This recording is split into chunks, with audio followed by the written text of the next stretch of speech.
کہ مصلح بچھا لو، تھوڑی دیر کے لیے روزانہ مخلوق سے الگ ہو جائیے، زمین کے نیچے اکیلے ہی جانا ہے، ابھی سے عادت ڈالیے الگ ہونے کی، 10 منٹ، آدھا گھنٹہ، 20 منٹ، 40 منٹ، جس کو جتنا اللہ موقع دے، مصلح بچھا کے بیٹھ جاؤ، آنکھ بند کر لو، اللہ سے کہو یا اللہ ایک دن مرنا ہے اور میرا جنازہ جا رہا ہے، نہلا دیا گیا ہوں، کفنا دیا گیا ہوں، اب قبر میں اتارا جا رہا ہے، یا اللہ تختے لگائے جا رہے ہیں، یا اللہ میرے بھائی لوگ، بیوی بچے مٹی سب، میرے بچے سب مجھ پر مٹی ڈال رہے ہیں، کئی من ڈال کے چلے گئے، اللہ رات کی تنہائی ہے اور رات ہے، اب کوئی نہیں، اب سوچو اللہ تعالیٰ سوال کر رہے ہیں کہ تم نے کیا کیا میری نافرمانی کی، آنکھوں کو کہاں استعمال کیا، کان کو کہاں استعمال کیا، سوالات ہو رہے ہیں، کہہ دو اللہ میاں معاف کر دیجیے، غلطی ہوئی، نالاتی ہوئی، اصلاح فرما دیجیے، پھر اس کے بعد فوراً دوسرا مراقبہ شروع کرو کہ اللہ قیامت کے دن آپ مواخذہ نہ فرمائیے اور اس دن جہنم کی آگ سے نجات دیجیے،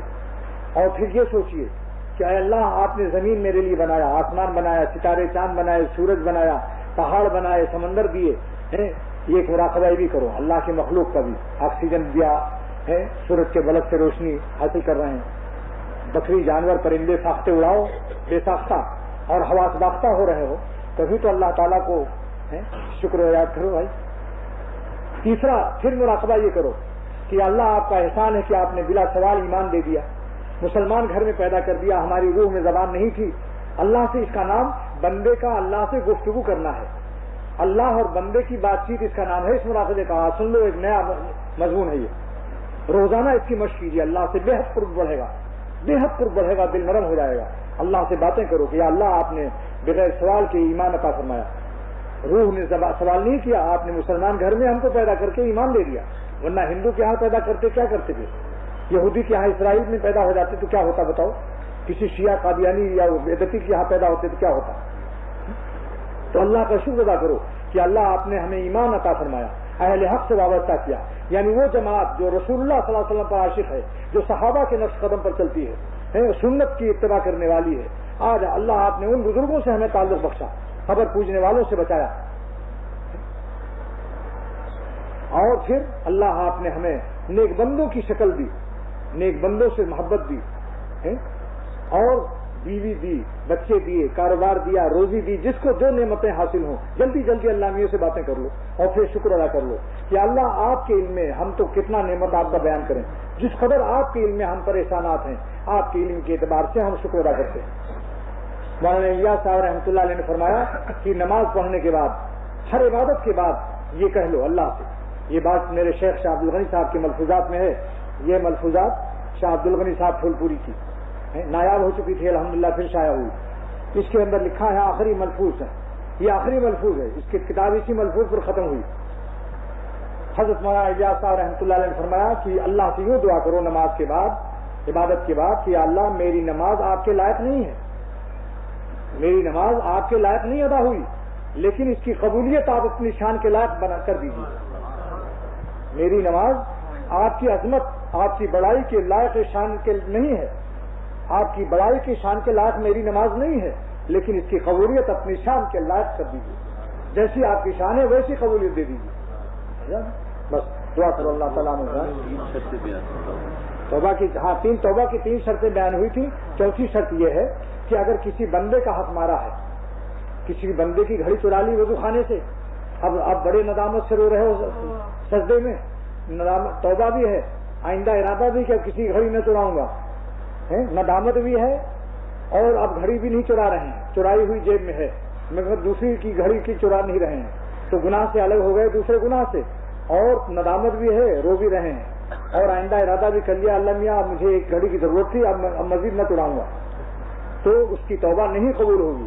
چوتھی شرط بھی علامہ محی الدین ابو زکریا نووی نے شرح مسلم میں لکھ دیا کہ حقوق العباد، جس کا مال مارا ہے اس کو واپس کرو، اور اگر وہ مر گیا اور آپ بھی کھا پی کے غریب ہو گئے نہیں ہیں تو اس کو ثواب اتنا بخشو کہ جس سے آپ قیامت کے دن اللہ کو رحم آ جائے، آپ کی نیکیاں اللہ میاں دے کر کے اس کو راضی کرا دیں، یا اس کے خاندان والے ہوں تو اس کو دے دو کچھ خیر اس کا بدلہ۔ بس دعا کیجیے اللہ تعالیٰ عمل کی توفیق۔ ہاں ایک اعلان بھی کرنا ہے، اعلان کے بعد اس اتوار کو شالیمار سے لاہور اور تکسیلا پشاور وغیرہ کا سفر ہے، آزاد کشمیر کا بھی، غالباً 3 ہفتہ لگے گا، 3 ہفتے بعد پھر آپ حضرات ٹیلی فون سے جن کو محبت ہو اور یہاں آنے کی یاد ستائے وہ ٹیلی فون سے معلومات کر لیں. اب دعا کیجیے اللہ تعالیٰ عمل کی توفیق عطا فرمائے. یا اللہ جو باتیں پیش کی گئی ہیں اپنی رحمت سے اور رحمت اللہ علیہ صلی اللہ تعالی وسلم کے صدقے و طفیل میں اللہ ہم نے جن بزرگوں کا دامن پکڑا ہوا ہے ان کی برکتوں سے ہم سب کی توبہ کو اور استغفار کو قبول فرما اور توفیق توبہ ہی نصیب فرما. یا اللہ چاروں شرائط کے ساتھ ہم سب کو توبہ نصیب فرما. جو ابھی بیان ہوئے جن کی تفصیل بیان کی گئی اللہ اپنی رحمت سے ہم سب کی جانوں کو جذب فرما لے اور نفس شیطان کی غلامی کی ذلت کی زندگی سے نکال کر یا اللہ ہم سب کو اپنی فرما برداری کی عزت کی حیات نصیب فرما دیجیے اور اس خانقاہ کو قبول فرمائیے. اللہ سننے والے کو سنانے والے کو سننے والوں کو سب کو اپنا محبوب و مقبول بنا لیجیے اور اس سفر میں اللہ اس سفر کی برکتوں سے مالا مال فرما. عافیت کے ساتھ سفر ہو, عافیت کے ساتھ واپسی ہو, اخلاق کے ساتھ حسن تعبیرات کے ساتھ دین کا یا اللہ کام ہو. آپ حضرات کی آمین, سامعین کرام کی آمین کی برکت سے اللہ تمام دعاؤں کو قبول فرما لے. آخر دعوانا الحمدللہ رب العالمین صلی اللہ علیہ نبی الکریم.